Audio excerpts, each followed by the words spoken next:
There's 3 different ports. Look at that. Now,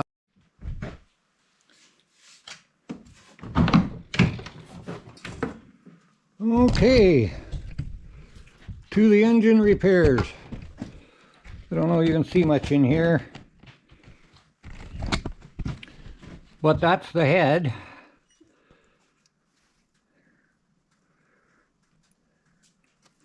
It's only got 3 bolts. The other one's broken.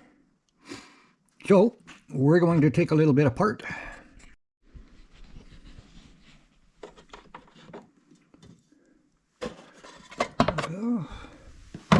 Rough. I got 3 bolts to take out here.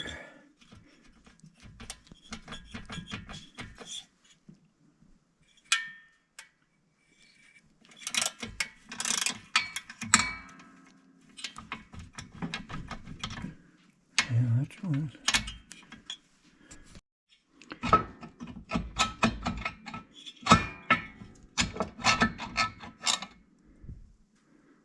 That is how you take the head off.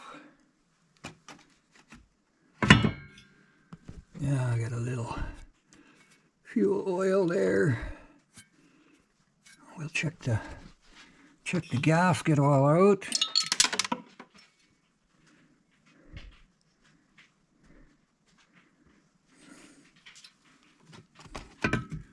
Just a ring there, so looks all right. Piston looks pretty clean. Should be. Doesn't have many hours on it.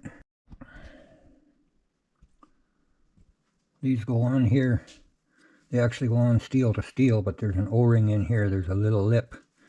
But what happened, it didn't hurt it because I didn't run it. I heard it and I just idled it. But this is broke off.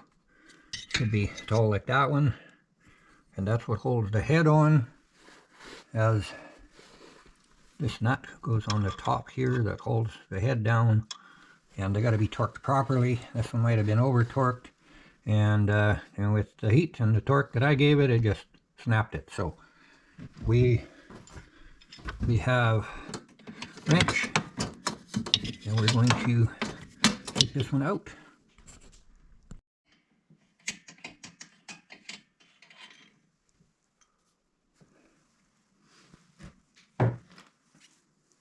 New one.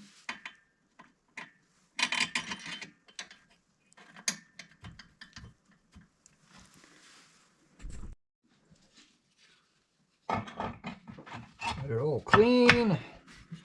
I didn't have any Loctite, so I'm hoping it will be fine. But that down, and then these bolts go on the top. We just got to put the washers on first.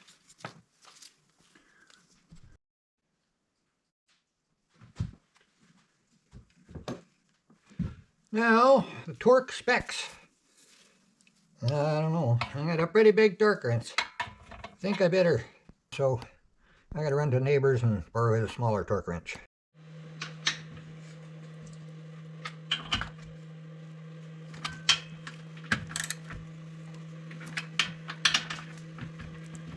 Oh, you hear the clunk.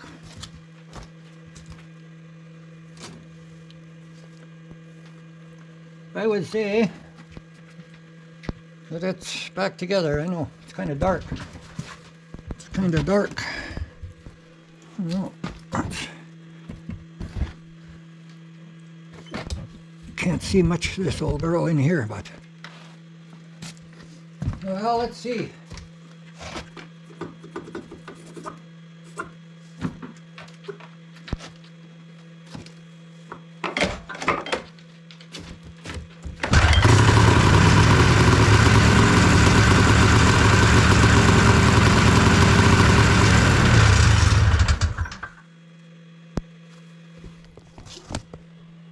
Oh, she sounds pretty good. Sounds pretty good. No exhaust leak blowing out anywhere. Well, I guess we'll get her turned around and Get her out of the shop. Look what I got. You guys are not going to believe this.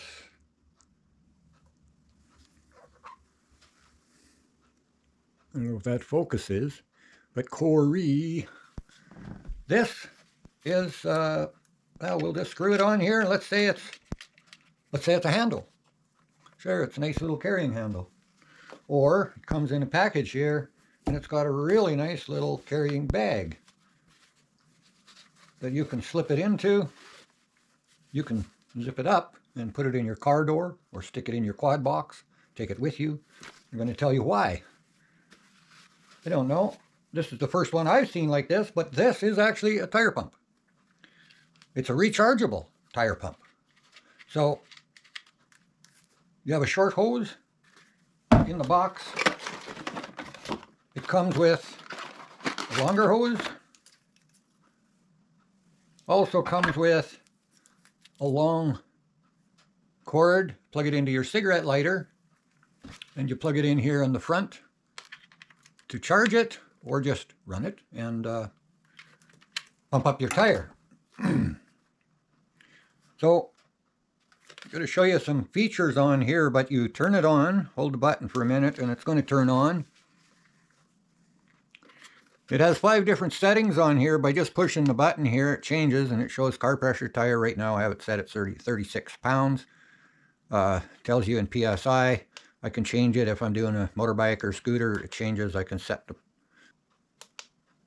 I have 5 different settings on there. If I want to increase it, I can plus or minus.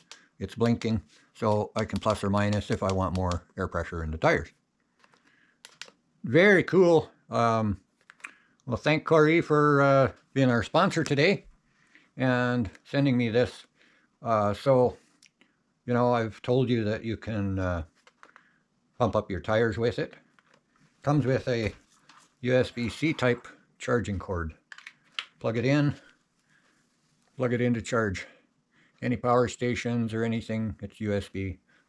You can plug it in there and charge it up, or like I said, you can charge it with your cigarette lighter, or you can just use it with your cigarette lighter and plug it in and turn it on, and we set the air.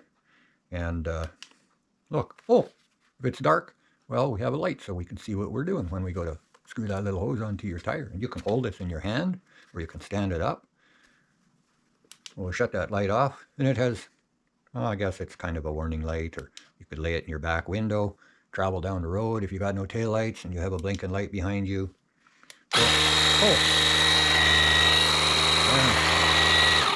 oh, just a quick press of the button and you have tire pump, just like that. Very simple, easy instructions that they have on there. But taking this with you on a quad, if you have a quad, you charge this up and take this with you, it will last for a long time. It'll run a long time on the battery. If you have a leaky tire, something like that. So we're going to just push the button, hold it for a second, and it turns off.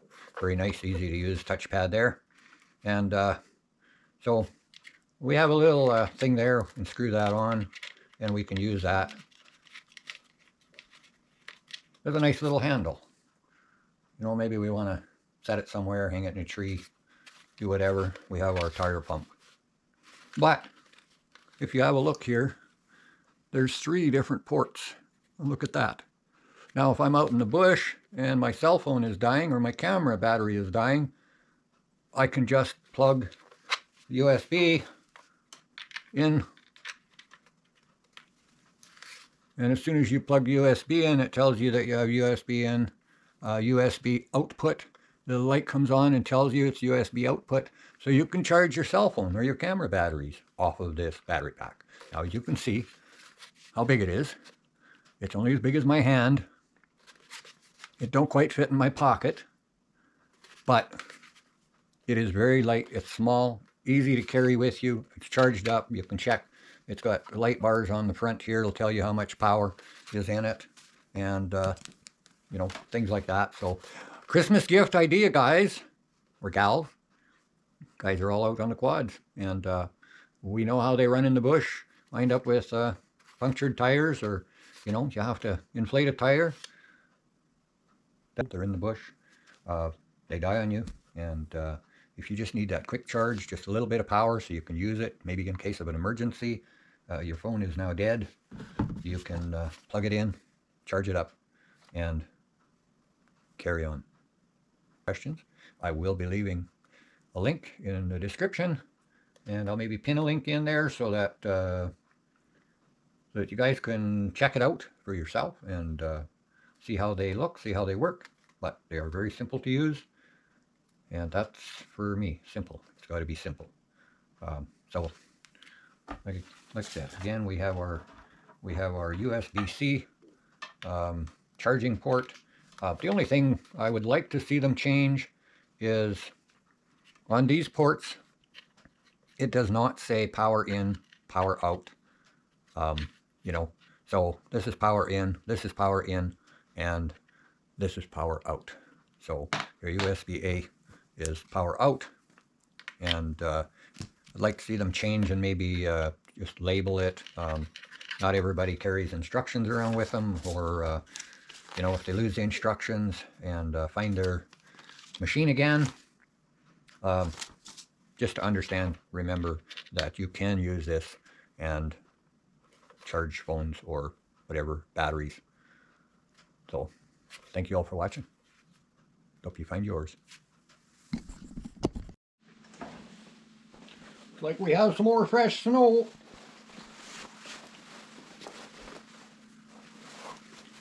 So we're going to get out and we're going to make some trails.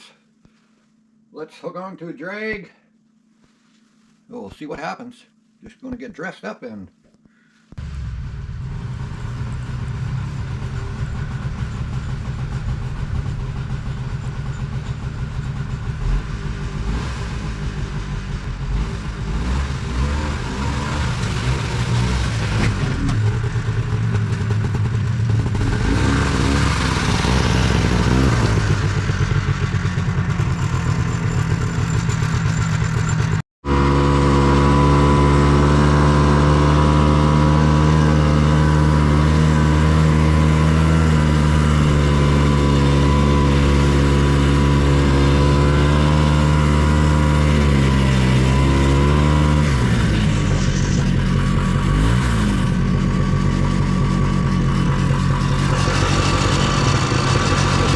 groom some trails. So hang on, we'll go for a little ride.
Is back out. Hopefully it don't leave me, make me walk, but she's running not too bad. I made a couple of little passes here. I'm going to venture a little further out, and but it's very humpy in the bush. Like, don't look like it on camera. It's really up and down, like, you know, there's, show you over here. So this is how this drag works, like a ladder, but I have 3 cross braces in here. First two are 4 feet apart, the next one 3 feet, and if you have another 4 or 5 feet of runner behind, that allows that to stay on the hump behind and let the snow drop out in the holes here. See, there's a big hole. I kicked a little snow, but all the snow fell out of the drag down in that hole. That's actually a really big run through there. Another one through there, dropping off, coming out of the bush. and it's like that through the bush. A lot of places. Trail I showed you, I'm gonna be out there anyways in the back here. I can't take the drag through there. The drag is a little too wide. We're running 30 inches, and the skidoo is 30 inches, but it's easy. It don't pull quite straight, so if it gets on the wrong side of a tree, you're in trouble. But as you can see, I don't go anywhere without the chainsaw. I always got to remember that whenever I hook on a drag, because I could come out here and run into a big tree down across the trail, and then no reverse. I gotta lift the machine around it. Don't do that very well, but it's snowing pretty good. As you can see, I just got off the seat to talk to you for 2 minutes, and I want to get this trail knocked down. We're going to take a quick run out by a beaver dam if we can make it that far. We're supposed to have some heavy snow, maybe up to 8 or 10 inches coming in today and tonight, so we'll venture off and see what we can find.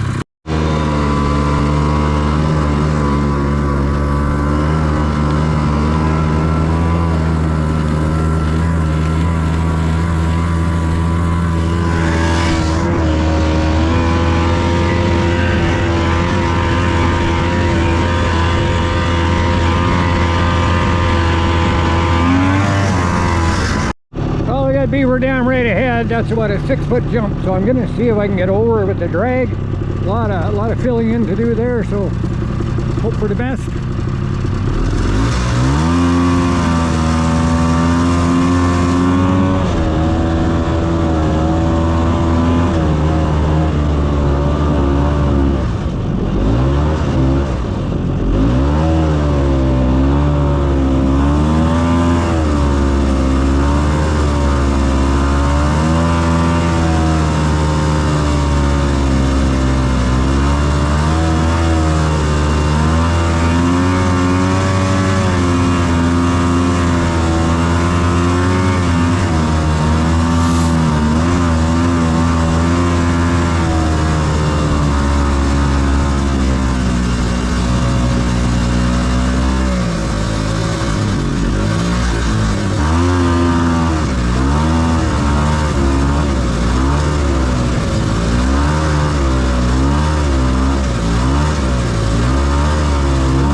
In here, we're going to see if we can get around and back out.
She piles up if you go slow. Piles up quite a bit, makes it hard pulling. So now we made it through one pass, we'll make it through again. But just got to make a couple of runs back and forth here. Like say, knock this down, all this fluffy snow, then it pulls hard, so you find snow coming in. Supposed to be lots of it. So yeah, this will help. we'll get her packed down and show you guys a little along the way.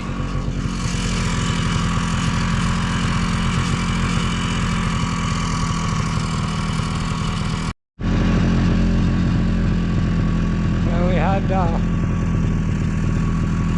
moose in here last week. Now we got wolves. Whole pack of them have been through all over the trail here. Hard to see, quite a bit of snow, but they got a pretty good trail through there and pissing all over.